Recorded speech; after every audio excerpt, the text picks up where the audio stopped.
خودت بودی چرا اون هر جایی کار یکی از وقتا بگیریم شاید لازم کار نمیشه خودت نمیشه ما مانندگی که میشه یکی مغازه هستش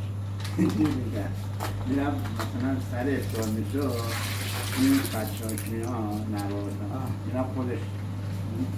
تعمیر رو برش خودش درست میکن نونه با شیر خوشم ناخون میزنم به شاطر اون عکس آتیش بندازم من یه بار خورده همسایه ها بود آجا من نمیشه مانم میزونه حالتواری نکن یه کمتر این آقا بده دوباره بعد روی شیر گرفتی بود مردم برد من درست میکنم بهتون خیرات میدم بهتون این آموزه این قدیم استاذی فرمان در جایگستان یه نه روشه دیگه من دوستم اصلا دوستم ایشون بزن یه بزن نمیکنه آقا با اجازه من رحمت عمل میکنم آره ماشین نیاوردم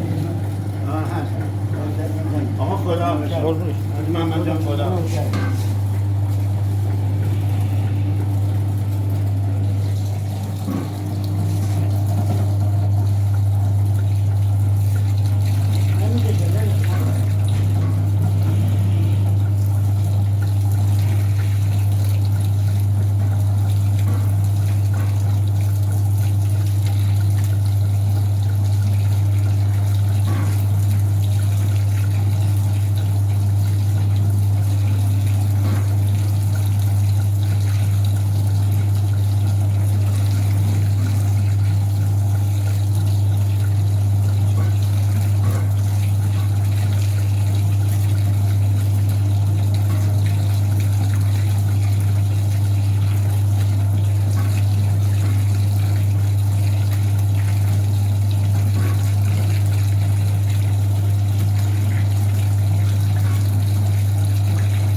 چیه؟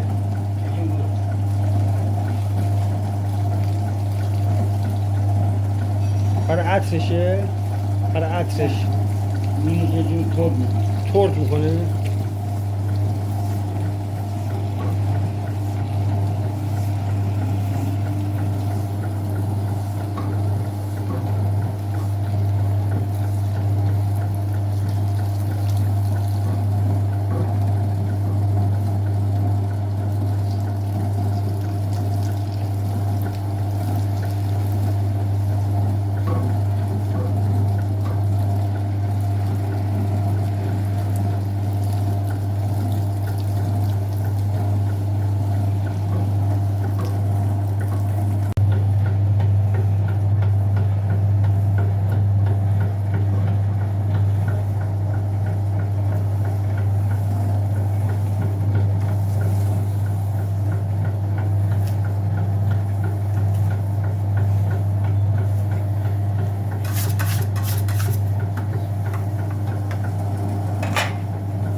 دو ترین چونه کردم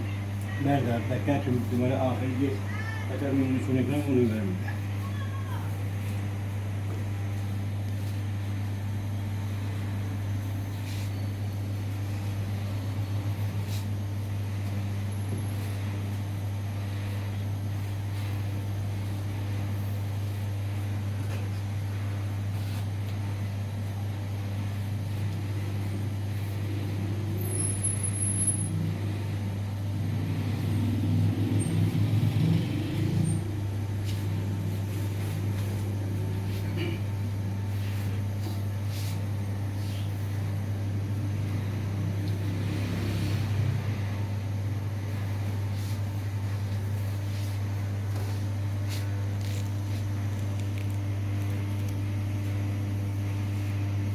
حرکت کن دیگه آخر سر دو قدر منزل چونه کنم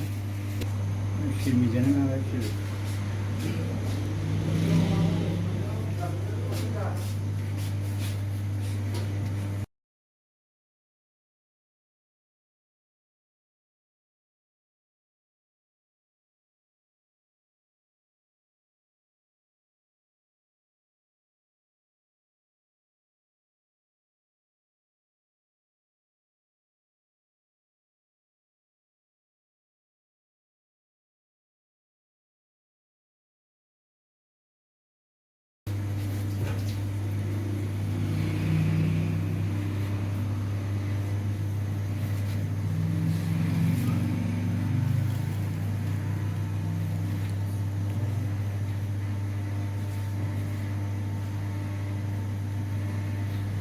مرسه میگذارم شده دیگه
اون که می‌پذیره اون زیاد بزن اون قانون می‌پذیره